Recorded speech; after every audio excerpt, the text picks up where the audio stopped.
Носителот на кандидатската листа во изборната единица 3 од коалицијата за подобрна Македонија Илија Димовски на пресконференција во Кочани ги посочи проектите кои се градат во источниот дел од државата, од кои бенефит ќе имаат и граѓаните на Кочани, и ги истакна идните проекти за овој дел поместени во програмата на ВМРО ДПМН реално. Во Кочани се изградија многу инфраструктурни суштински проекти за градот. Тоа не се случуваше во време на Социјалдемократскиот сојуз. Во Кочани се изгради атмосферска канализациона мрежа со која се одвоја фекалните отпадни води од атмосферските води во должина од 5,5 километри.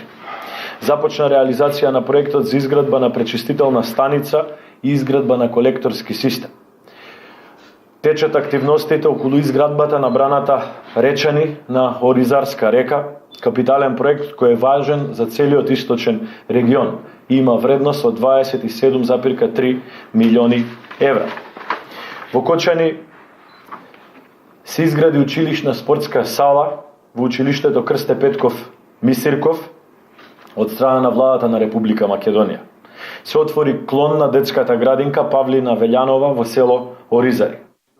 Од проектите што се од особено значење за жителите на Кочани и регионот, а кои ќе се градат во наредните 4 години, Димовски ги посочи изградбата на експресниот пат Штип Кочани, како и рехабилитација на патните правци од и околу Кочани. Тоа се патните правци Винички Превалец, Македонска Каменица, Делчево, Македонска Каменица, Крива Паланка, потоа патниот правец Виница, Бигла, Делчево и реконструкција на патниот правец кон Берово со целосна замена на асфалтот. Димовски ја најави и изградбата на госоводниот систем од Штип кон Кочани, Виница и Разловци, Беровско, а најави и доаѓање на уште неколку странски инвестиции во Кочани, како што тоа го направија компаниите Амфенол и Антура, кои вработија 2000 невработени лица.